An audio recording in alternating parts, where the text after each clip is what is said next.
Talia, your incompetence is staggering. You are a disgrace to this profession. How dare you show your face here? You are a complete embarrassment. You're worthless, Talia. Worthless, Dr. Monroe. You were nothing before me, and you'll be nothing after me. Brennan Caldwell said it out loud in the middle of a packed county courtroom. He stood from his chair, pointed across the aisle at his wife, and said it with the casual cruelty of a man ordering coffee. His attorney grabbed his arm. Brennan shook him off. I wasted 4 years dragging around dead weight. You think that little doctor title changes who you are? Please. Dr. Talia Monroe sat across the aisle, with her hands folded in her lap. She did not flinch. She did not answer. The judge stared at Brennan. The court reporter's fingers froze above the keys. The whole room held its breath. And nobody in that courtroom, not Brennan, not his lawyer, not a single person in the gallery, had any idea that Talia's mother was already outside the courthouse. Her mother was a federal judge. Have you ever watched a man destroy his entire life with his own mouth? Because Brennan Caldwell was about to do exactly that. But to understand why that moment mattered, you have to go back to the morning before everything fell apart. Talia Monroe woke in a small one-bedroom apartment on the 3rd floor of a red brick building in Northern Virginia. Nothing about the place was fancy. The countertops were clean. The coffee maker was already waiting.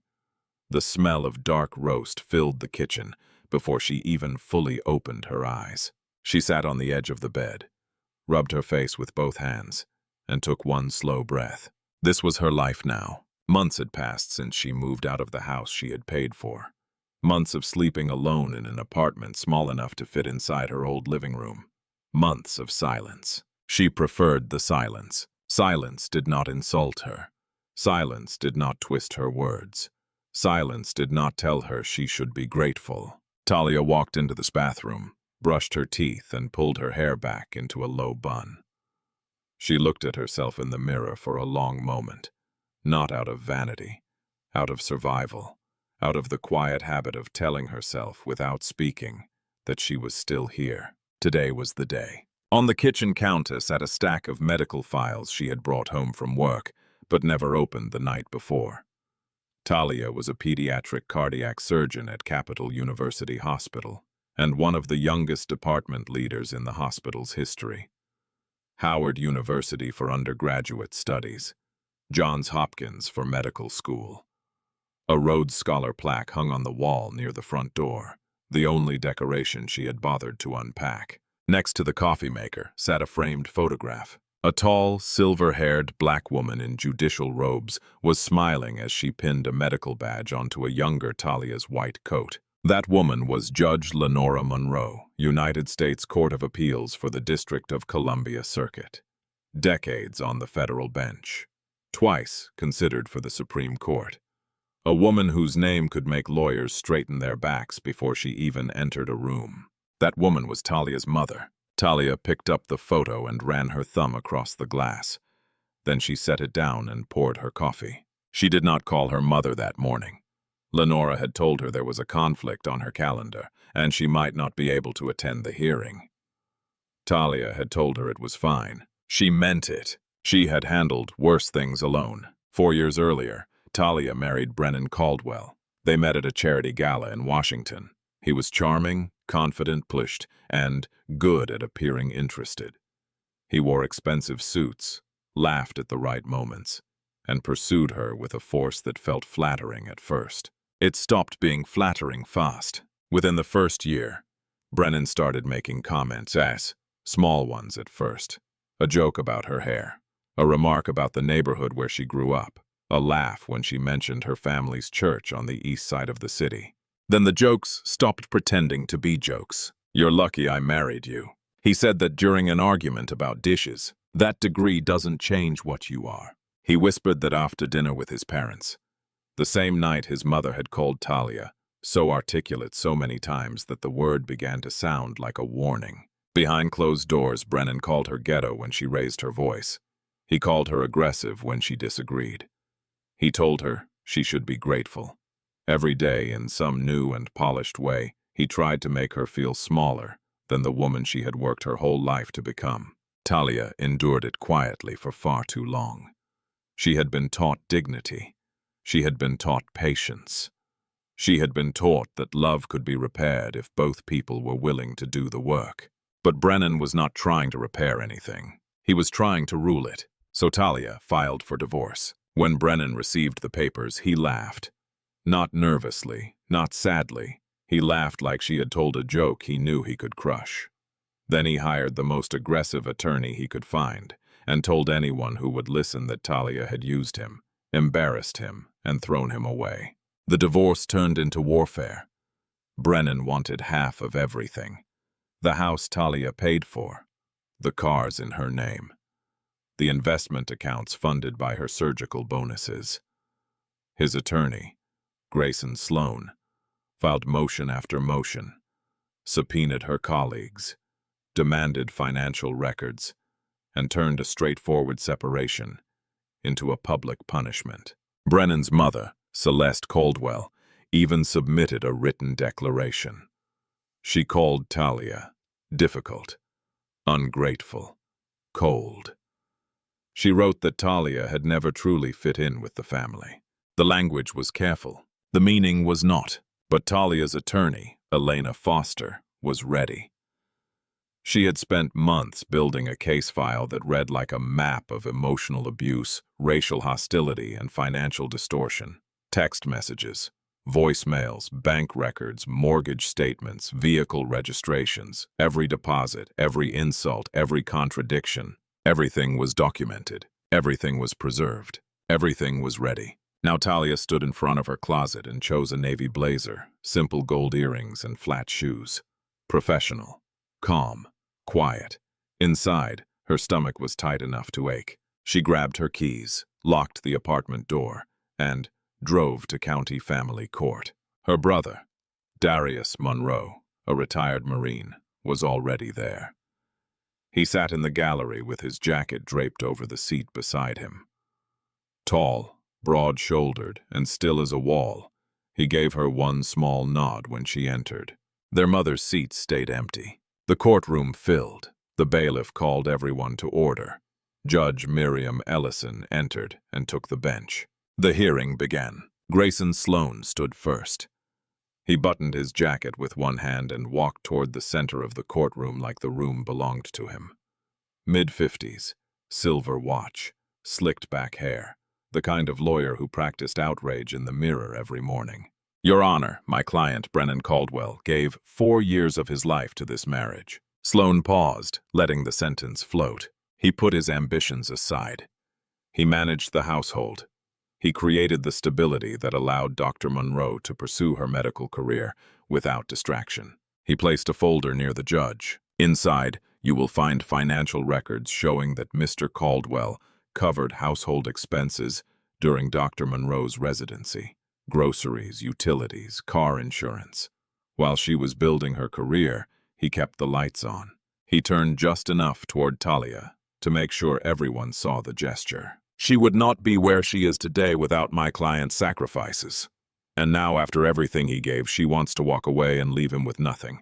That is not partnership. That is abandonment. Elena Foster did not react. She wrote one word on her notepad and underlined it twice. Judge Ellison nodded. Thank you, Mr. Sloan. Mr. Caldwell, you may take the stand. Brennan stood slowly. He adjusted his tie, smoothed his hair, and walked to the witness stand with the posture of a man who believed every room was improved by his arrival. He sat, took a breath, and began performing. Your Honor, I just want to say this has been the hardest season of my life. His voice cracked slightly, just enough to sound practiced. I loved my wife. I gave her everything I had. I supported her through medical school, through residency, through the long hospital weeks when she was never home. He looked down at his hands. I sacrificed my own career growth because I believed in hers. I handled the house. I handled the bills. I made sure she had a home to come back to every night. Another pause. Another slow breath. And then one day she just decided I was not enough anymore. He shook his head. A wounded man, a grieving husband, a performance rehearsed until it almost sounded true. Sloan stepped in with soft questions. Did you feel neglected during the marriage? All the time, Brennan said quietly. She was always at the hospital, always working. I would cook dinner and eat alone. I would go to bed alone. After a while, I started to wonder if I even mattered. And when you raised those concerns with her, she told me I was being dramatic, Brennan said. She said I should be grateful she was providing for us, like I was some kind of charity case. In the gallery, Darius shifted in his seat, his jaw clenched. He had heard Talia's side of this story, and every word Brennan spoke was a warped reflection. Same events, different truth. Same marriage, different world. Talia sat still. Her pen rested on the table. She did not write. She did not react. She had already lived through every lie he was telling. Hearing them under oath did not make them true. It only made them louder. Judge Ellison made notes. Her face revealed nothing. Then Eleanor Foster stood. "Mr. Caldwell," she said calmly, "you testified that you covered household expenses during your wife's residency. Is that correct?" "Yes." "And you characterized this as a significant financial sacrifice." "It was." Elena opened a folder. "I would like to enter the next exhibit into the record, Your Honor. These are complete bank statements from the joint account held by Mr. Caldwell and Dr. Monroe during her residency." She slid copies to the judge, to Sloan, and placed one in front of Brennan. "Mr. Caldwell, can you tell the court who deposited $4,200 into this account at the start of each month during that period?" Brennan glanced at the paper. "That was a shared arrangement. The deposits came from Dr. Monroe's residency stipend, correct?" He hesitated. "Yes, she deposited her entire paycheck into that joint account. You then used that money to pay the bills you just described as your sacrifice, correct?" Brennan's smile thinned. She still needed someone to manage it. "Manage it?" Elena repeated, gently enough to sound polite and sharply enough to cut. "Let's move to the mortgage records." She placed another stack of papers on the stand. The marital home was valued at $1.2 million. "Mr. Caldwell, whose name is on the mortgage." Silence. "Mr. Caldwell." "Hers." "And who made every monthly mortgage payment of $4,800. "She did." Elena did not look away. "The next documents are vehicle registrations. A BMW sport utility vehicle and an Audi sedan. Both registered to Dr. Talia Monroe. Both paid in full by Dr. Monroe. Mr. Caldwell, do you own a vehicle in your name?" Brennan's neck flushed red. "I drive the Audi." "You drive it, you do not own it." Elena let the distinction sit. "Now investment portfolio statements, total value $680,000, funded entirely by surgical bonuses earned by Dr. Monroe.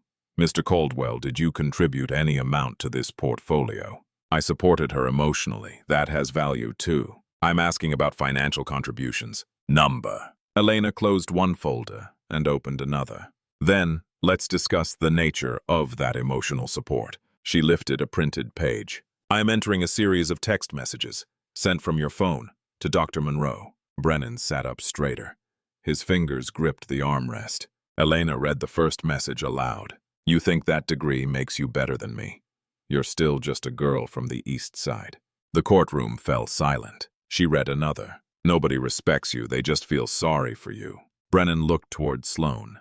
Sloan did not look back. Elena read the next one. "Your mother is the only reason anyone takes you seriously. Without her, you're nothing." She set the paper down and picked up a small drive. "Your Honor, I would also like to enter an audio recording of a voicemail left by Mr. Caldwell." She pressed play. The courtroom speakers crackled.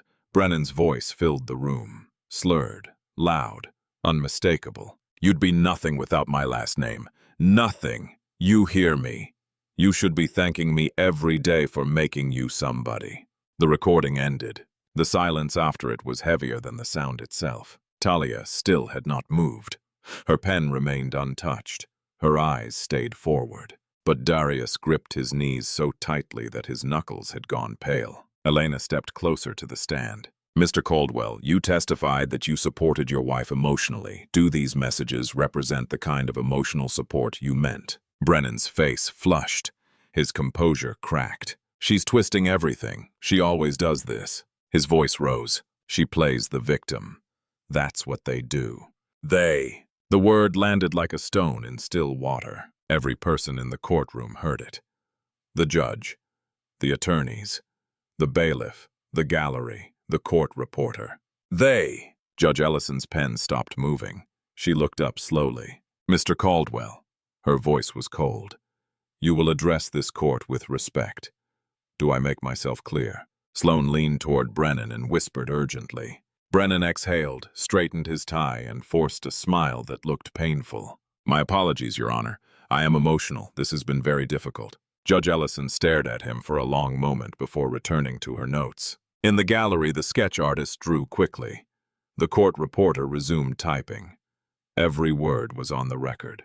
Talia Monroe sat perfectly still. Not because she was weak, not because she had nothing to say, because she knew what was coming. And it had not even started yet. Judge Ellison called Celeste Caldwell to the stand. Brennan's mother rose from the second row. She smoothed her cream-colored blazer, touched the pearl necklace at her throat, and walked forward with her chin tilted slightly upward. The posture of a woman who had rarely been questioned and never enjoyed it. She sat, crossed her ankles, folded her hands in her lap, and smiled at the judge the way one smiles across a country club table. Sloane approached her gently. Mrs. Caldwell, can you describe your son's character during the marriage? Brennan is a good man, Celeste said warmly. He was devoted. He tried so hard to make that marriage work. I watched him bend over backward for that woman. That woman. Not Talia. Not Dr. Monroe. That woman. And how would you describe your relationship with Dr. Monroe? Celeste tilted her head. I tried, I truly did, but she was ever quite the right fit for our family.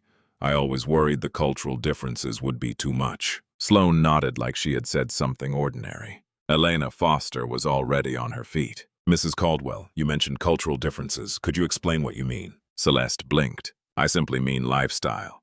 Upbringing, the way she was raised compared to the way Brennan was raised, you know. I don't know, actually, Elena said. That is why I am asking. Celeste's smile tightened. We come from different worlds. That is all I meant. It is not criticism. It is just a fact. Elena nodded slowly and opened a folder. Mrs. Caldwell, I would like to read a text message you sent to your son. This has already been entered into the record. Celeste's smile disappeared. Elena read it slowly, every word clear. I told you not to marry outside your kind. Now look at the mess. The courtroom went dead quiet. Not a shuffle. Not a cough. Even the air seemed to stop moving. Celeste's face drained of color. Her fingers tightened around each other. That was taken out of context. What context would make that statement acceptable, Mrs. Caldwell? I was upset. Brennan had called me crying. I was being a mother. A mother who told her son not to marry outside his kind. That is not what I meant. Those are your words, Mrs. Caldwell. Sent from your phone to your son. Is there another way to read them? Celeste opened her mouth, closed it, opened it again. Nothing came out. Judge Ellison's expression had turned to stone. She wrote something on her notepad, underlined it, then wrote something else. No further questions, Elena said. Celeste stepped down. She did not look at anyone. She walked back to her seat with her eyes fixed on the floor. Her pearls caught the fluorescent light as her hands shook in her lap. Brennan watched his mother sit down. His face changed. The performance was gone. The wounded husband act, the rehearsed pain, the polished sorrow, all of it evaporated. What remained was raw and ugly. He leaned toward Sloane and muttered loud enough for the first rows to hear. This is a joke. She's going to take everything I built. Sloane whispered back sharply. Keep your voice down, now. But Brennan was past listening. Elena stood again. Your Honor, I would like to present the final financial summary. She distributed packets to the judge and both attorneys. Then she walked to the center of the room. Over the course of this marriage, Dr. Monroe earned a combined gross income of approximately $1.8 million. Mr. Caldwell earned approximately $280,000 during the same period. Dr. Monroe paid the mortgage in full. She paid both vehicles in full. She funded the entire investment portfolio. She covered medical insurance, property taxes, and home maintenance. She paused and let the numbers sit. Mr. Caldwell's financial contribution to the household over 4 years totaled less than 9% of the couple's combined income. And the expenses he did cover, groceries, utilities, and minor household items, were paid from a joint account funded primarily by Dr. Monroe. She turned toward Brennan. Mr. Caldwell's claim that he built anything in this marriage is not supported by a single document in this record. Brennan's face turned scarlet. His chest rose and fell. His hands gripped the edge of the table. Sloane placed a hand on his shoulder. "Don't," he whispered. Judge Ellison looked at Brennan. "Mr. Caldwell, before I begin my ruling, do you have anything you would like to add?" That was the opening. Or maybe it was exactly what the moment needed. Brennan stood. Sloane grabbed his arm. "Sit down, Brennan, sit down." Brennan pulled free. He was shaking, not from grief, but from rage. The kind of rage that appears when a man who has always believed he is above everyone else realizes the room no longer agrees. "This whole system is rigged," he snapped. "She gets everything because courts always side with people like her." He stopped himself, but only for a breath. Then he turned and looked directly at Talia. "You're worthless, Talia. You hear me? Worthless. You were nothing before me. That fancy degree doesn't change what you are." He slammed his palm on the table. The sound cracked through the room. "You want to play the strong black woman? Fine. Play it. But we both know the truth." The gallery erupted. Gasps, whispers. A woman in the back stood up. Darius rose to his feet with his fists clenched at his sides. The bailiff stepped forward. Brennan still was not done. "And your mother." He pointed toward the empty seat in the front row. "That self-righteous woman poisoned you against me from the beginning. She looked at me like I was beneath her, like I was not good enough for her precious daughter." He laughed, short and bitter. "A judge? Big deal. She is just another." "Mr. Caldwell." Judge Ellison's voice cut through the room like a blade. Her gavel came down hard. "You are in contempt of this court. Sit down immediately, or you will be removed in handcuffs. Do I make myself absolutely clear?" Sloane physically pushed Brennan back into his chair with both hands on his shoulders, whispering fast and furious into his ear. Brennan sat. His chest still heaved. His eyes stayed locked on Talia. The courtroom went silent, the kind of silence that feels louder than screaming. The court reporter's hands trembled above the keys. The sketch artist's pencil snapped. The bailiff stood closer than before. And Talia Monroe had not moved, not 1 inch. Her back was straight, her hands were folded, her eyes were glassy but steady. She exhaled slowly through her nose, one long, controlled breath. She had heard worse from him behind closed doors. In whispered insults after dinner, in voicemails left late at night, in moments when nobody else was there to witness it. This was only the first time he had said it where the world could hear. Judge Ellison called a recess. Her voice was calm, but her jaw was tight. She stood and disappeared through the door, behind the bench without looking back. The room exhaled. People in the gallery whispered. Some shook their heads. One older man in a gray suit walked out muttering under his breath. A young woman near the back pressed a hand to her heart. Talia rose slowly. She picked up her folder, tucked it under her arm, and walked into the hallway without a word. Darius followed. At first he said nothing. He only walked beside her. Then he placed one hand on her shoulder, a steady hand, the hand of a man who had carried heavy things through dangerous places and still believed the hardest battles often happened at home. Talia leaned against the wall and closed her eyes. For the first time all morning, she let out one long, shaking breath. The kind of breath that carries everything a person has been holding for years. Her phone buzzed in her pocket. She pulled it out. One new message. From Mom. "I'm on my way. I'm already here." Talia stared at the screen. Her thumb hovered over the keyboard. She typed slowly. "Mom, you don't have to." 3 dots appeared. Then the reply came. "I'm already in the parking lot." Talia looked at Darius. He looked at her phone, then back at her. Neither of them said a word, but something shifted in Talia's eyes, something quiet, something that looked like the moment before a storm breaks. She put her phone away, straightened her blazer, then she walked back toward the courtroom door. When court reconvened, the gallery filed in again. Chairs scraped, whispers faded. The bailiff called the room to order. Judge Ellison returned to the bench, her face unreadable. Brennan sat with his arms crossed, staring down at the table. Sloane had stopped whispering to him. There was nothing left to say. Talia took her seat. She set her folder down and folded her hands. Same posture, same stillness. But something was different now. There was a steadiness in her shoulders that had not been there before. Something settled, something ready. Judge Ellison opened her mouth to speak. Then the courtroom doors opened. Not fast, not loud, not dramatic. Just a slow, deliberate push. Every head turned. A woman stepped through. She was tall and silver-haired, dressed in a charcoal suit with a silk scarf folded at the collar. Her shoes clicked against the tile floor, steady, unhurried, precise. Each step had the rhythm of a woman who had walked into courtrooms for decades and never once needed to announce her importance. Judge Lenora Monroe. She did not scan the room. She did not look for approval. She walked straight down the center aisle, eyes forward, chin level, back as straight as a cathedral wall. The bailiff saw her first.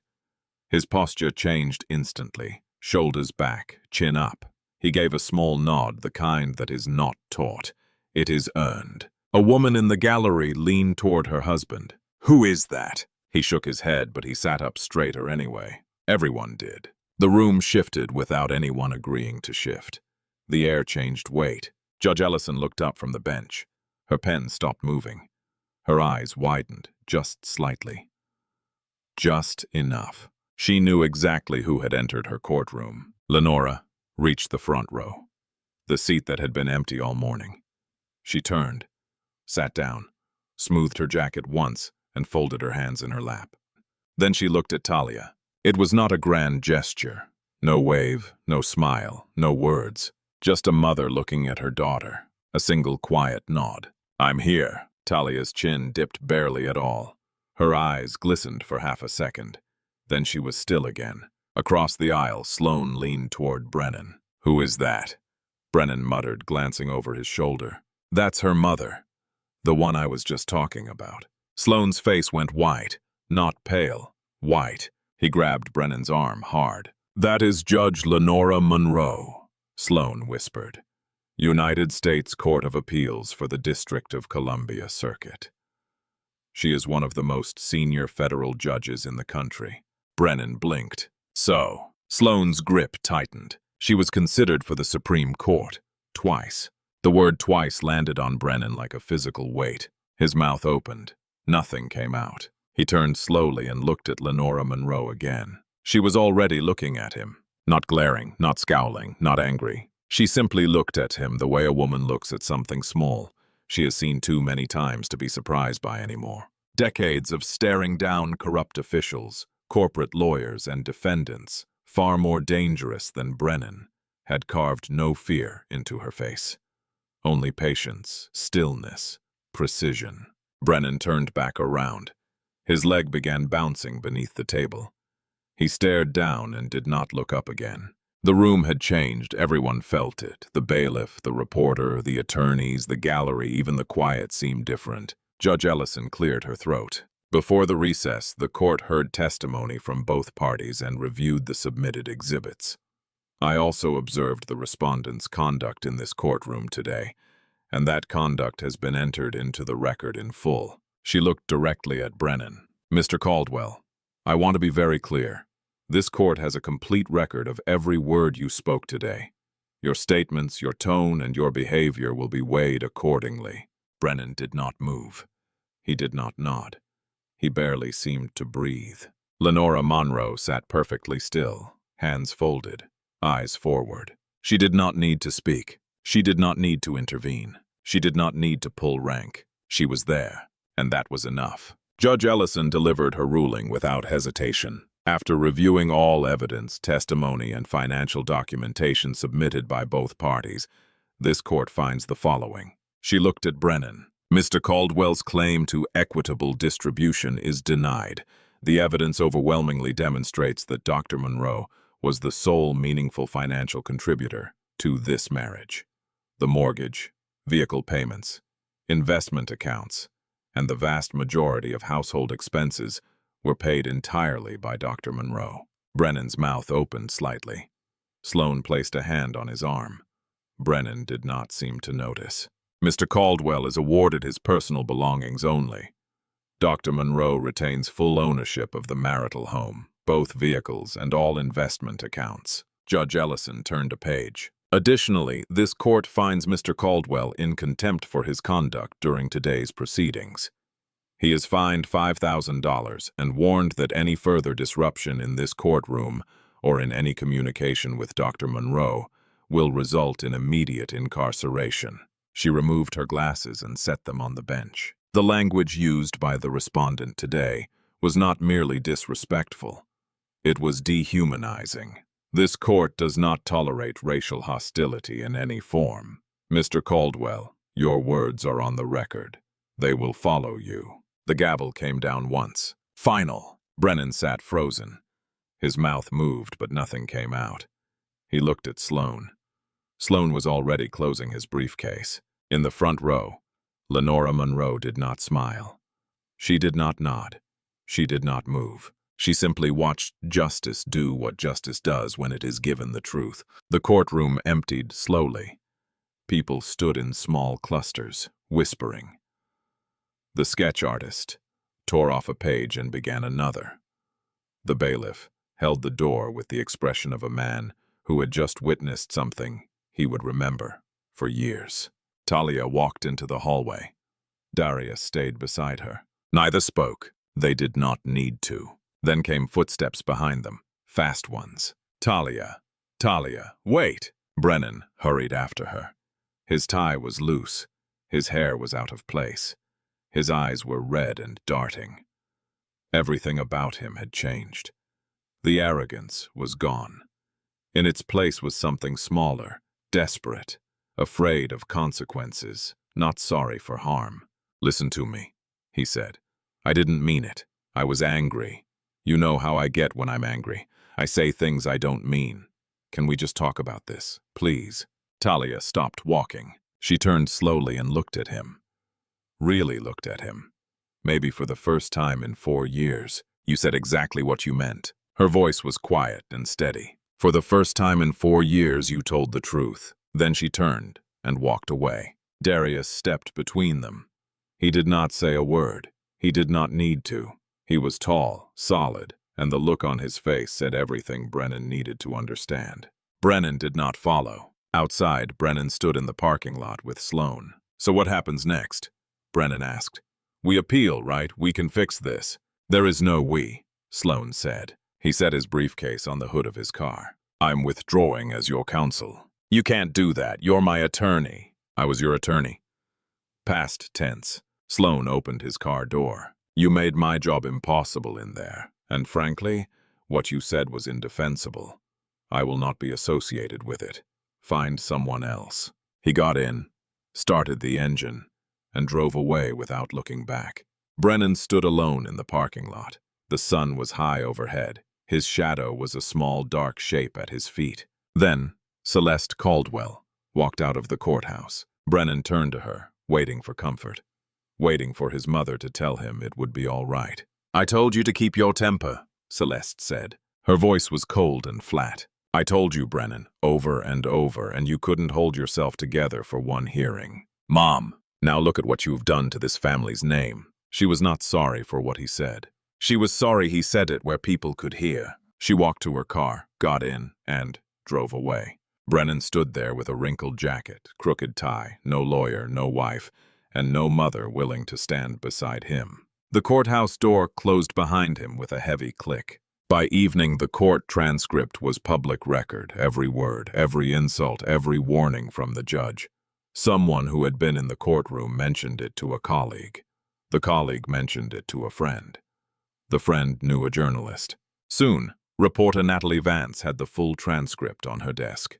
The next morning, Brennan's employer, a regional insurance firm, where he worked as a mid-level claims adjuster, received calls asking whether the company was aware of what its employee had said in open court. He was placed on administrative leave. The dominoes had started falling, and not one of them was going to stop. Natalie Vance published her article the following morning. The headline described a husband's racist courtroom tirade and the moment his federal judge mother-in-law walked in. The article was thorough. It included the divorce context, Talia's career, the financial evidence, Brennan's outburst quoted from the court transcript, and Judge Lenora Monroe's quiet arrival. By midday, the article had been shared tens of thousands of times. By evening, it was everywhere. Local news picked it up first, then national outlets. Then social media took it and ran. Clips of the courthouse exterior circulated on every platform. People who had been in the gallery described the silence after Brennan's words. Someone shared a courtroom sketch of him mid-outburst, finger pointed, face twisted. That sketch became the image everyone remembered. The phrase, "Justice for Talia," began small. A few posts, a few comments, then it spread. Legal commentators appeared on morning shows and evening panels. They discussed Brennan's language. They broke down the transcript. They explained that what happened was not just a rude outburst. It was a pattern of racial hostility and emotional abuse forced into the light. One former prosecutor said that Brennan's words were not only offensive, they were evidence. Another analyst pointed to the messages Elena had entered into the record. The messages where Brennan called Talia just a girl from the East Side.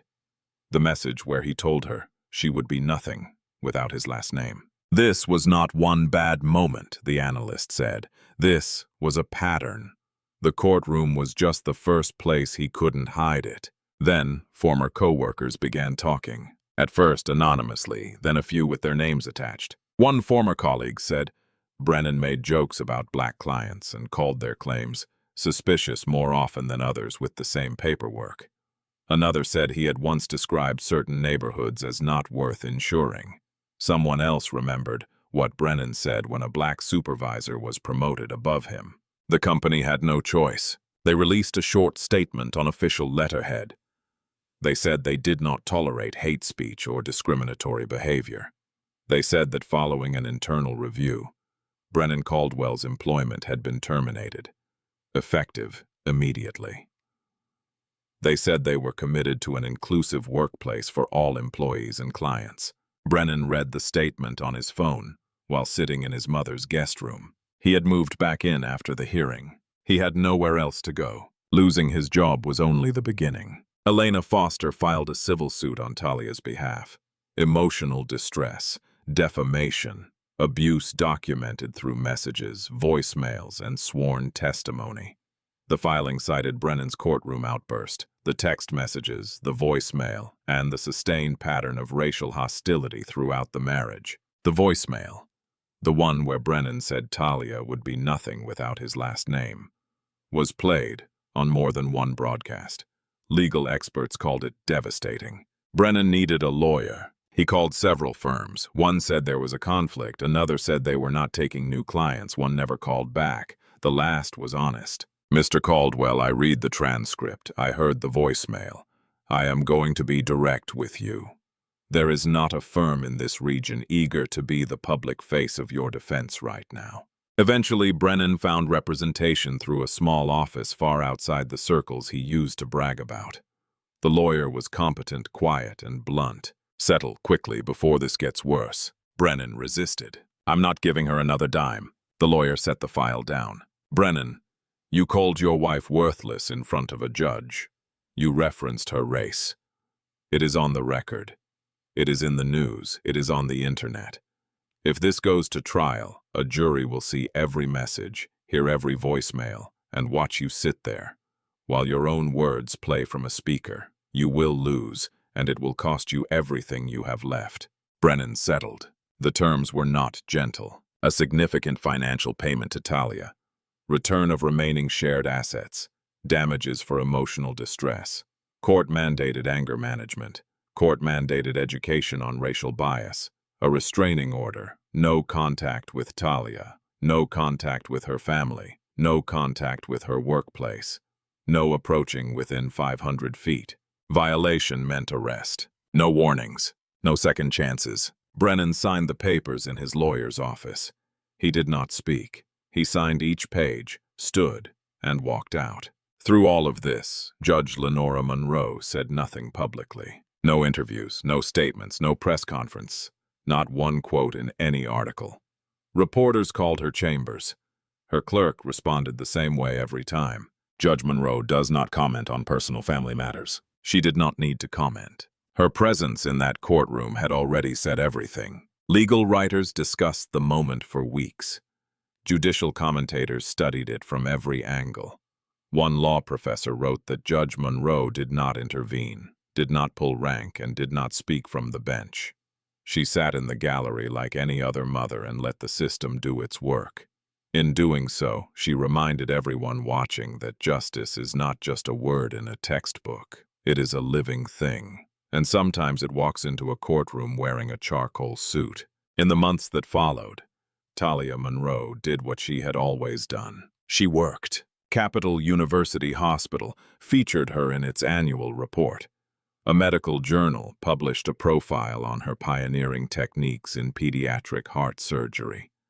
She was invited to speak at Howard University's commencement. She stood at the podium in a black gown. She did not mention Brennan. She did not mention the divorce. She did not mention the courtroom. She spoke about resilience, self-worth, and the difference between what people call you and what you answer to. Someone will try to define you, she told the graduates. They may use words designed to make you small. Let them talk. Your job is not to argue with small people. Your job is to keep building something they could never tear down. The auditorium stood. Every person. Talia smiled and looked down at the front row. Her mother sat there, hands folded, eyes shining. The same quiet nod. I'm here. Later, people asked where everyone ended up. Talia Monroe was promoted to chief of pediatric surgery at Capital University Hospital after the trial.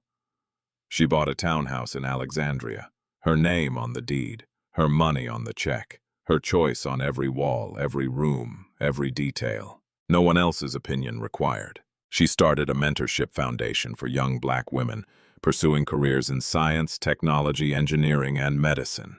She named it Monroe Forward. The first class had 14 mentees.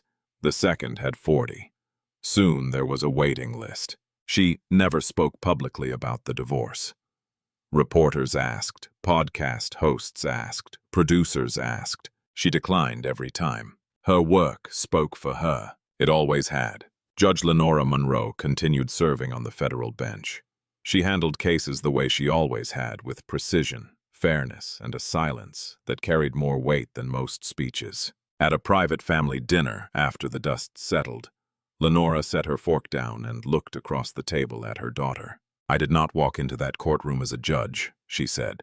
I walked in as your mother. She paused. But I am proud that both of those women saw justice done that day. Talia reached across the table and held her mother's hand. Neither of them said anything else. They did not need to. Darius Monroe stayed close. He checked in on Talia every week. The same day. The same calm voice. He once told a reporter off the record that his sister did not need saving. She needed witnesses, and that courtroom gave her plenty. Elena Foster went on to handle several major divorce cases involving emotional abuse and racial discrimination. She credited Talia's case with changing how some courts viewed racially charged verbal abuse inside a marriage. Before this case, she said, too many people dismissed those words as emotional outbursts. After this case, that excuse became harder to use. And Brennan Caldwell. He lost his career, his savings, his social standing, his reputation. He completed anger management. He had to repeat the racial bias program before passing it. He moved into his mother's spare room in a small town outside Richmond. He did not remarry. He did not return to the insurance industry. His name became tied permanently to the transcript, the articles, and the courtroom sketch of him pointing across the room with rage on his face. Celeste Caldwell stopped attending her garden club. She told neighbors she was taking a break. The neighbors knew why. Everyone had read the article. Everyone had seen her message. Do not marry outside your kind. Those words followed her the way Brennan's words followed him. And this is where the story asks something quiet of us. Because, yes, this story is fictional. The names, the courtroom, the people, and the case were created for storytelling. But the feeling behind it is real enough that many people recognize it immediately. Someone, being talked down to. Someone being told they are less than what they have earned, someone staying calm while another person tries to rewrite their worth in public. That part is real, and that is why the lesson matters. A person's value is not decided by the loudest voice in the room. It is not measured by someone else's anger, fear, jealousy, prejudice, or wounded pride. Talia's worth did not begin when she became a doctor. It did not increase when a judge ruled in her favor. It did not depend on Brennan's approval, his family name, his money, or his opinion. Her worth was already there. The ruling only made the truth visible. There is also a lesson in what Talia did not do. She did not become cruel, because someone was cruel to her. She did not answer every insult with another insult. She did not confuse silence with surrender. She gathered facts. She protected herself. She leaned on people who loved her. And when the time came, she let the truth stand in a room where everyone could hear it. That kind of strength is not loud. It is steady. It is the strength to walk away without becoming bitter. The strength to forgive yourself for staying too long. The strength to understand that accountability is not revenge. It is simply the moment when actions meet consequences.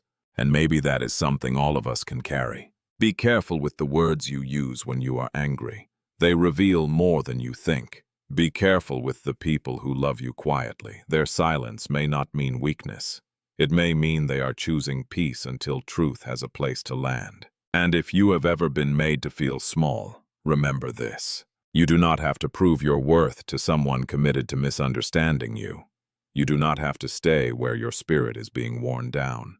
You do not have to answer cruelty with cruelty to be strong. You can choose dignity. You can choose truth. You can choose to keep building a life no one else has the right to tear down. Because your worth was never in their hands. It was always yours.